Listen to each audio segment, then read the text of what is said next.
My mother received $60K a year for me, but spent it on my stepbrother while denying me shoes. When I discovered she only wanted me for the money, I moved with my dad and she stopped calling. Now her stepson got exposed at school and was destroyed. I'm 16 years old. I live with my dad now. And honestly, I need to tell this story because I'm still struggling to process everything that happened like 3 months ago. Basically, my mom chose her new husband and my stepbrother over me. And when I found out why, I mean, the real reason she wanted me to stay with her, it was like getting stabbed a second time. But I'm going to start from the beginning because otherwise, nothing makes sense. My parents got divorced 7 years ago, when I was 9. It wasn't a horrible divorce like nuclear war type, but they weren't friends afterwards either. You know? They just separated and that was it. Each went their own way. The first few years I lived mainly with my mom, and I'd see my dad on weekends and some vacations. Everything was relatively normal. I mean, I didn't love having divorced parents, but it wasn't the end of the world either. My mom worked in administration at a hospital, my dad in finance, and they both made an effort to be present in my life. I remember my mom was affectionate back then. She'd help me with homework. We'd watch movies together on Fridays, normal mother-daughter stuff. 4 years ago, my dad got a huge promotion at work, like one of those that completely changes your life. The problem was he had to move to another city, like 4 hours away. It was hard for me, honestly, because it meant I wouldn't be able to see him as often. But my dad promised me he'd come visit me whenever he could, and that I could go stay with him during long vacations and summer. And he kept his promise. I mean, he was always present, even though he was far away. What I didn't know at that time was that with that promotion, he started earning way more money, and that legally he had to adjust the child support he was paying my mom. Turns out he started paying her 20% of his income, and with his new salary, that was like a ridiculous amount of money every month. But I'll come back to that later because that's where everything makes sense in the most twisted way possible. Like 3 years ago, my mom started dating Rick. At first, he seemed like a normal guy. Also divorced, worked in construction or something like that. He had a son my age, Logan, who also came from a divorce. For the first few months, everything was fine. My mom seemed happy, and I was glad for her, you know? I wasn't going to be the bitter daughter who hates her mom's boyfriend just because. Rick was nice to me. He'd ask me about school, buy me pizza when he came over to the house. Normal stuff. Logan was also decent at first, kind of quiet, but he wasn't rude or anything. After like a year of dating, Rick and Logan moved in with us. And that's when things started to change. But so gradually that I didn't notice right away. My mom started spending more time with Rick and Logan, which I understand, right? He's her partner and her stepson. But it was like I had suddenly become secondary. Before she was always asking me how school went, if I needed help with anything, if I wanted to do something together on the weekend. But after they moved in, it was like she was always busy with them. Rick needs this, Logan needs that. We have to go watch Logan's game. We have to help Logan with his school project. And when I mentioned something, it was like, oh yeah, sure, later, or ask your dad when you see him. The weird thing is, my mom started buying Logan a lot of stuff. Like, expensive stuff. Brand name shoes, designer clothes, a new computer even though his worked perfectly fine, the latest model phone. And she bought me things too, don't get me wrong. But it was never like what she bought him. I'd tell her mom, I need new shoes for gym because mine are already torn, and she'd say, oh yeah, we'll go next month when I have a bit more money. But literally 2 weeks later, I'd see Logan showing off some $200 Air Jordans. I thought that maybe Rick was giving my mom money for Logan, you know? Like for his expenses. Now, I know. That wasn't the case. But at that time, I didn't understand what was happening. My dad, on the other hand, always made sure I had everything I needed. When I'd go visit him, he'd buy me clothes, school supplies, whatever. He gave me an amazing laptop for my 15th birthday, because mine was super slow. He gave me some Beats headphones because he knew I loved music. Some Nike sneakers that I'd been looking at for months. My dad was never one to say I can't or I don't have money right now. He always found a way. And I was super grateful to him, but I also didn't think it was weird that he could afford those things. I mean, I knew he had a good job and I assumed he was doing well. Like 6 months ago, I started noticing that some of my stuff was going missing. At first, I thought I had put them somewhere else and forgot where, you know? We all do that. But then more important things started disappearing. My Beats headphones that my dad had given me. Gone. I searched all over the house. In my room, in the living room, in the car. Nothing. I asked my mom if she'd seen them and she said no, that I probably left them at school. But I knew I had brought them home on Friday, and by Monday, they were gone. Then my favorite hoodie disappeared. A Champion one that was super comfortable and cost me like $70. After that, one of my Nike sneakers that I'd only had for like 2 months. I was going crazy, thinking I was losing my mind or that there was a ghost in the house stealing my stuff or something. One day, like 3.5 months ago, I was at school during lunch, and I saw a girl I didn't know very well. She was like Logan's girlfriend or something. She was with her friends, and when she walked past my table, I literally almost fell out of my chair. She was wearing my sneakers. The Nike sneakers my dad had bought me, those with a specific mint and white design that aren't super common. I was like, what the actual fuck, you know? I walked up to her and said, hey, sorry, but those sneakers, where did you get them? She looked at me kind of weird and said my boyfriend gave them to me. Why? And I, trying not to sound too accusatory yet, told her it's just that they're exactly like ones I had, and they went missing. She got super defensive and said, well, these are mine. Logan gave them to me like a month ago, so I don't know what to tell you. Logan. My stepbrother Logan. I immediately knew he had been stealing my stuff. Everything started making sense. The things that were disappearing, the fact that he always passed by my room when I wasn't there, in the times I'd catch him coming out of my space, and he'd say he was just looking for my mom. I felt physically sick, like my stomach churned and I had to go to the bathroom because I thought I was going to throw up. This guy, who lived in my house, who ate the food my mom cooked, who slept under the same roof, had been stealing my stuff to impress his girlfriend. Can you believe it? And these weren't cheap. Things. They were things my dad had bought me with his money. Things that meant something to me. I didn't go back to class that day. I texted Logan's girlfriend. I got her number through a friend, and I asked her if Logan had given her more things besides the sneakers. She responded like 2 hours later and said yes, that Logan had been super generous with her in recent months. And she sent me pictures of everything he had given her, and I literally almost cried right there. My Beats headphones, my Champion hoodie, my sneakers, a bracelet my grandmother had given me that he didn't even know was missing, an expensive perfume my dad bought me for Christmas. Everything was there. Everything in possession of this girl who had no idea her boyfriend was a thief. When I got home that afternoon, Logan was already there. My mom and Rick, too. I walked in furious, like I'd never felt so angry in my life. I yelled at Logan in front of everyone, told him I knew he'd been stealing from me, that I had proof that his girlfriend had all my stuff. He went pale, like he'd seen a ghost, but then immediately started denying it. That I was crazy, that he didn't know what I was talking about, that his gifts for his girlfriend he'd bought with his own money. I showed him the pictures she'd sent me, and he kept denying everything, saying they were coincidences, that lots of people have those things. That's where Rick stepped in, and things got worse. Instead of scolding his son or at least investigating what I was saying, he started defending him. He told me I was being dramatic, that Logan would never do something like that I probably lent those things to someone and forgot. I turned to look at my mom, expecting her to support me, to defend me, to at least listen to my side. But she was just standing there, with her arms crossed, looking uncomfortable.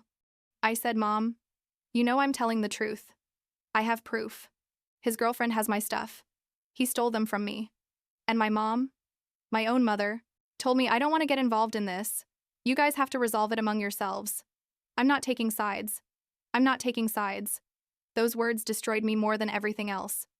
My mom, who was supposed to protect me, who was supposed to be on my side, was telling me she didn't care that her stepson had stolen things from me worth probably over $1,000 total. That she didn't care that I felt violated in my own home, that someone had entered my private space and taken my belongings. Rick kept defending Logan, saying I just wanted to cause problems. That ever since he and Logan moved in, I'd been difficult, which was completely false. I'd always been nice to them. My mom didn't say anything else. She just went to her room and closed the door. That night, I didn't sleep. I stayed awake in my bed, crying and thinking about what the hell I was going to do. I couldn't keep living in that house. Not after that. Not only had Logan stolen from me, but Rick defended him. And my mom basically abandoned me when I needed her most. I felt completely alone, betrayed by the people who were supposed to take care of me. Like at 3 in the morning, I made a decision. I was going to leave. I was going to pack my things and go live with my dad. Yes, he was 4 hours away. Yes, it meant changing schools and leaving my friends, but I didn't care. I couldn't stay there one more day. I texted 2 of my best friends, explained everything that had happened. They told me they'd pick me up like at 5 in the morning, that they'd help me pack and get my stuff out of the house without anyone noticing. I started packing at 4 in the morning, as quietly as possible. Clothes, shoes, my laptop, books, everything I could fit in 2 large suitcases and a backpack. I left behind things that weren't as important: furniture, some decorations, what I couldn't carry. At 5 o'clock sharp, I heard my friend's car outside. I lowered my suitcases through my bedroom window that faced the side yard, went out through that same window, and left. Just like that. I left a note on my bed that said, "I'm going to live with Dad. Don't look for me. I don't want to talk to any of you."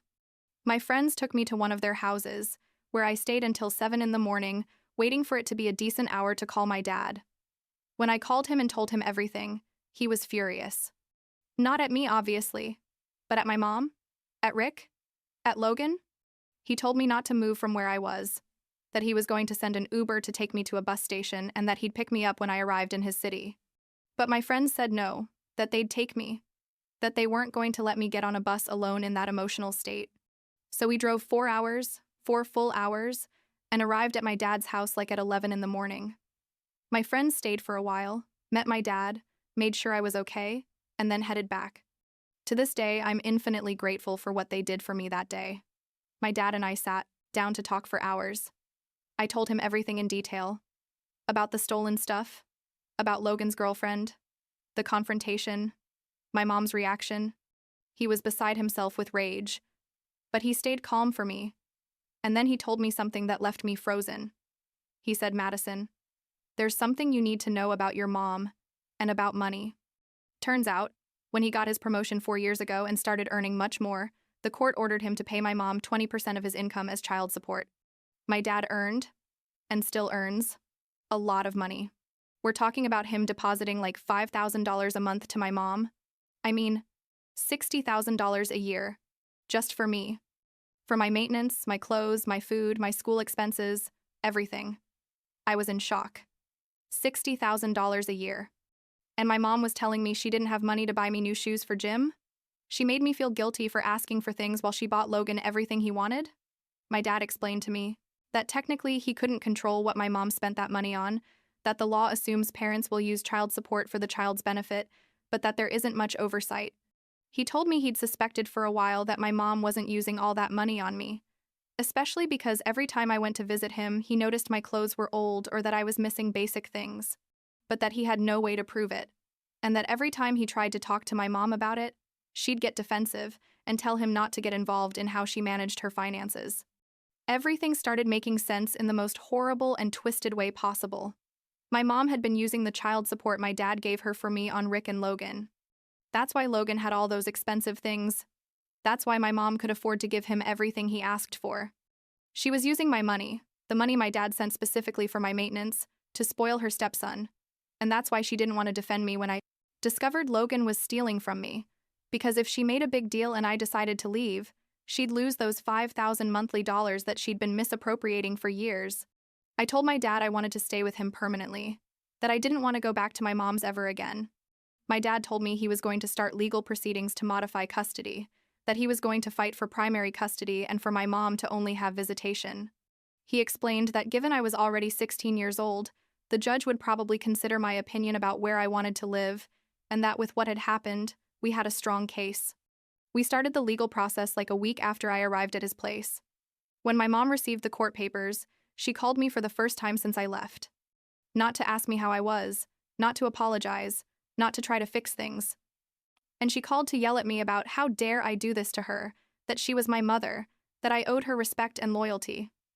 I told her she'd had the opportunity to support me when I needed her most and she chose not to, that she'd used the money my dad sent for me on someone else, that she didn't defend me when her stepson stole from me. She started crying, saying it was all a misunderstanding, that Rick and Logan were family too, That I was being selfish. Selfish. She called me selfish for not wanting to live with someone who had stolen from me and with adults who defended him. I hung up the phone and blocked her number. What my dad said would happen, happened exactly. As soon as my mom found out she was going to lose child support, because I no longer lived with her and he was fighting for primary custody, she stopped trying to contact me. Completely. No more calls, no more messages, nothing. The child support was going to end as soon as the custody change was approved, and suddenly her interest in having a relationship with me disappeared completely.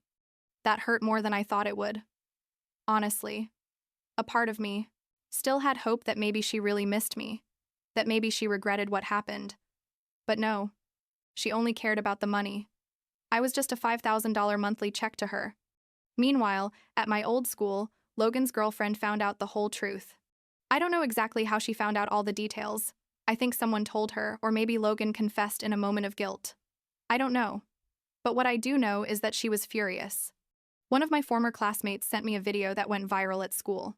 It was Logan's girlfriend in the cafeteria, standing on a table, screaming in front of everyone that Logan was a thief, that he'd given her stolen things, that he was a liar and a fraud. She threw the sneakers in his face in front of the whole cafeteria, along with the headphones and other things. Logan was standing there with a red face, completely humiliated, and the whole school was recording and laughing. I feel bad for admitting it, but watching that video gave me immense satisfaction. Not because I wanted Logan to suffer specifically, but because there were finally consequences for what he did. Finally, someone else besides me knew the truth and was holding him accountable. I started at my new school like 2.5 months ago. It was weird at first. I mean, I didn't know anyone and I was the new girl in the middle of the school year. But people have been nice. I've made some friends, and classes are good. I live with my dad in a really nice house. I have my own room that he let me decorate however I wanted, and for the first time in years, I feel safe in my own home. I don't have to worry about someone coming into my room and stealing my stuff. I don't have to walk on eggshells trying not to upset my mom or Rick. I don't have to feel like I'm less important than my stepbrother. It's just my dad and me, and it's calm. It's peaceful. The custody case was resolved like 3 weeks ago. The judge gave my dad primary custody after hearing my testimony about what happened. Technically, my mom has visitation rights, but I made it clear to the judge that I don't want to see her, at least not right now. And the judge respected that, saying that at my age I have enough maturity to decide about my relationship with my parents. My mom didn't even show up to the final hearing. Her lawyer was there, but she wasn't. I think that says everything I need to know about her priorities. Sometimes, I think about how things would be if Logan hadn't stolen from me, if that chain of events had never started. I'd probably still be living with my mom, still being ignored and put in second place, and I never would have known she was misappropriating the child support my dad gave her. In a certain horrible and twisted way, Logan doing what he did freed me from a situation that wasn't healthy for me. I'm not grateful to him or anything. He's still a thief, and what he did was super wrong, but it resulted in me ending up where I really needed to be. My dad asked me a few days ago if I'd ever want to talk to my mom again, like in the future, when more time has passed. I told him I honestly don't know. A part of me misses the mom I had before Rick and Logan came along. The mom who hugged me when I had nightmares and helped me with my math problems. But that mom doesn't exist anymore. Or maybe she never really existed and I was just seeing what I wanted to see. The mom I have now chose money and a new family over her own daughter, and I don't know if that's something I can ever forgive. My dad told me I don't have to decide anything now, that I have all the time in the world to process what happened and decide what kind of relationship I want to have with her, if any. Yesterday, I saw on social media that my mom posted a picture with Rick and Logan, all smiling like they're the perfect family. It didn't even affect me as much as I thought it would. It's like I've already closed that chapter of my life. They can go on with their lives, and I'm going to go on with mine, and that's okay.